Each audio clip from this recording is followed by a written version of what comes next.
किसी का वर्तमान देखकर उसका मजाक नहीं उड़ाना चाहिए, क्योंकि समय बदलता रहता है। समय के साथ कर्म बदलते रहते हैं और कर्मों से भाग्य बदलता रहता है। समय में इतनी ताकत होती है कि वह किसी की भी किस्मत कभी भी पलट देता है। मन में जो है उसे साफ कह देना चाहिए, क्योंकि सच बोलने से फैसले होंगे और झूठ बोलने से फासले होंगे। इंसान को परखना है तो बस इतना कह दो कि मैं तकलीफ में हूँ, फिर इंसान अपनी औकात दिखा देगा। विश्वास ना हो तो करके देख लीजिए। अच्छा दिल और अच्छा स्वभाव दोनों आवश्यक हैं। अच्छे दिल से कई रिश्ते बनेंगे और अच्छे स्वभाव से वो जिंदगी भर टिकेंगे। आप शांत रहिए, स्थितियां कैसी भी हों बदलेंगी जरूर। तुम्हें पता नहीं शायद वो अपना ही घर जला रहा है, जो अपने घर वालों की शिकायतें औरों को सुना रहा है। ईश्वर तब खुश होते हैं जब वह देखते हैं कि दुखों के बावजूद इंसान उस पर विश्वास रख रहा है। और यकीन मानिए, आपके हर विश्वास की कीमत समय आने पर जरूर देते हैं। सहने वाला जब जुल्म सहकर भी मुस्कुरा रहा हो, उस इंसान का बदला स्वयं श्री कृष्ण लेते हैं। इंसान के लिए दो ही चीजें खास हैं, ईश्वर का डर और ईश्वर का दर। ईश्वर का डर रहेगा तो इंसान गुनाहों से बचता रहेगा, और ईश्वर का डर रहेगा तो उसकी कृपा बरसती रहेगी। हम जिसकी जितनी फिक्र करते हैं, अक्सर वही लोग हमें नहीं समझते। जीवन में परेशानियां चाहे जितनी भी हो, चिंता करने से और ज्यादा होती हैं। खामोश होने से बिल्कुल कम और सब्र करने से खत्म हो जाती हैं, तथा परमात्मा का शुक्रिया अदा करने से खुशियों में बदल जाती हैं। जिंदगी बहुत छोटी है। जो हमसे अच्छा व्यवहार करते हैं उन्हें धन्यवाद कहो, और जो हमसे अच्छा व्यवहार नहीं करते उन्हें मुस्कुराकर माफ कर दो। अगर आप दुख पर ध्यान देंगे तो हमेशा दुखी रहेंगे, और सुख पर ध्यान देंगे तो सुखी रहेंगे। आप जिस चीज पर ध्यान देंगे वह चीज सक्रिय हो जाएगी और आपके जीवन में तुरंत प्रवेश करना शुरू कर देगी। यह कुदरत का नियम है। हृदय में जो दिया जा सकता है वो हाथ से नहीं, और मौन से जो कहा जा सकता है वो शब्द से नहीं। चिंता मत करो, क्योंकि जिसने तुम्हें इस दुनिया में भेजा है उसे आपकी ज्यादा चिंता है। संबंधों को सिर्फ समय की नहीं, समझ की भी जरूरत होती है। श्री कृष्ण कहते हैं, तुम इस संसार में किसे खोने से डर रहे हो, जबकि इस संसार में तुम्हारा कुछ है ही नहीं। चिंता छोड़ो और सो जाओ।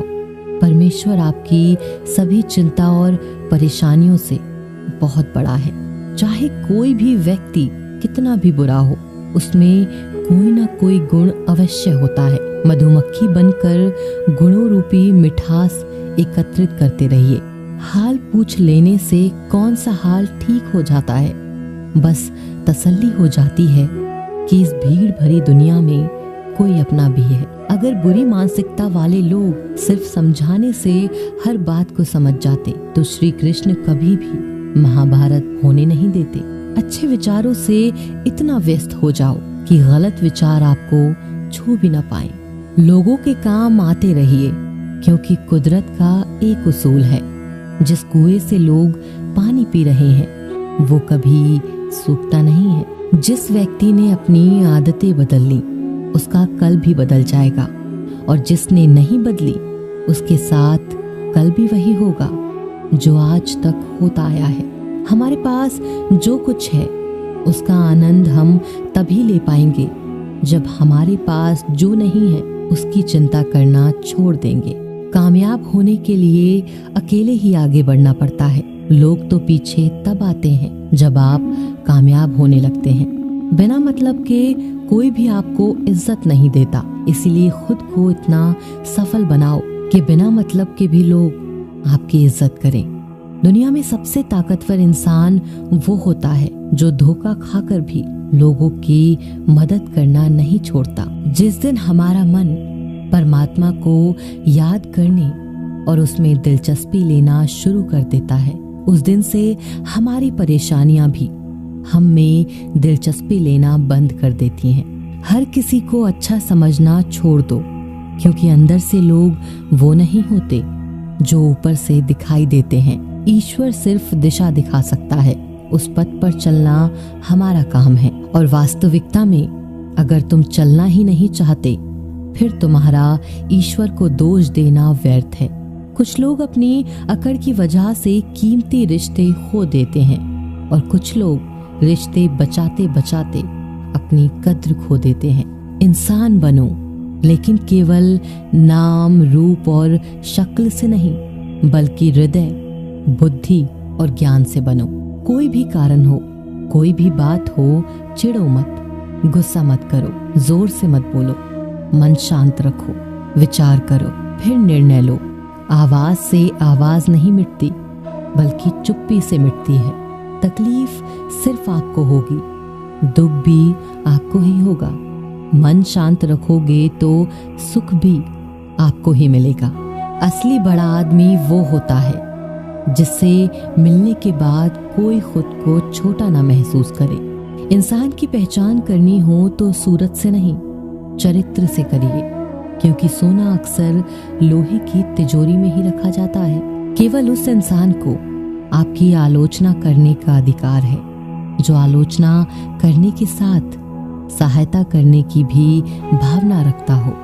वक्त बड़ा अजीब होता है, इसके साथ चलो तो किस्मत बदल देता है, और ना चलो तो किस्मत ही बदल देता है।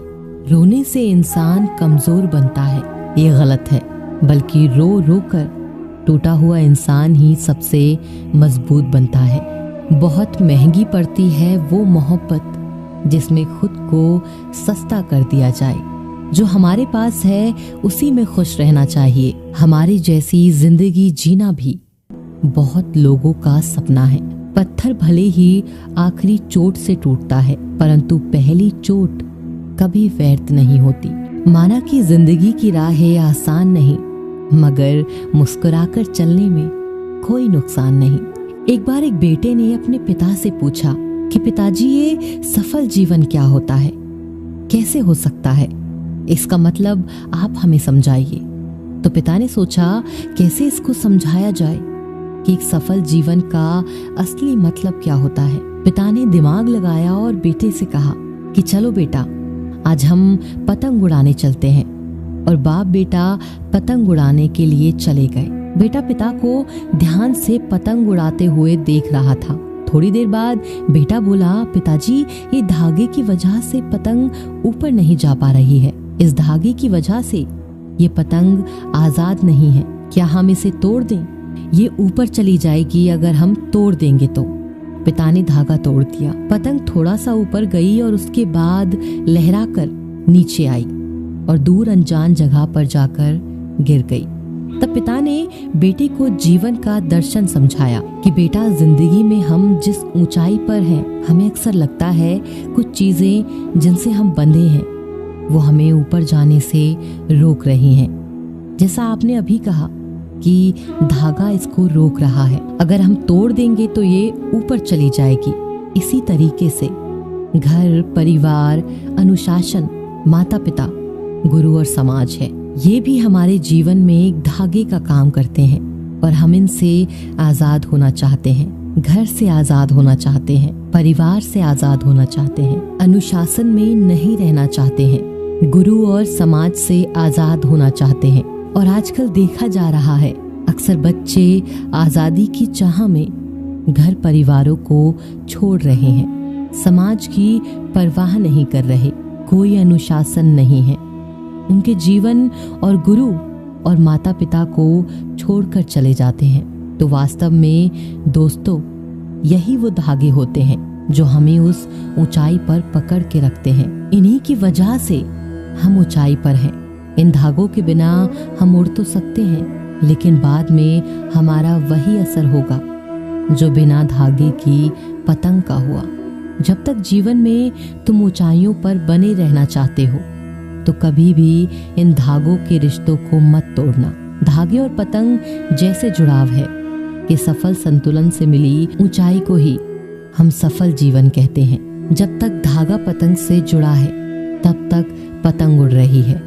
धागा टूटते ही पतंग नीचे आ जाती है और किसी अनजान जगह पर खो जाती है। इसी तरीके से हमारा जीवन घर से, परिवार से बना हुआ एक धागा है। जीवन में अनुशासन से बना हुआ एक धागा है, माता पिता से बंधा हुआ एक धागा है, गुरु और समाज से बंधा हुआ एक धागा है। अगर हम इस धागे को तोड़ देते हैं तो हमारा जीवन कभी भी सफल नहीं हो सकता।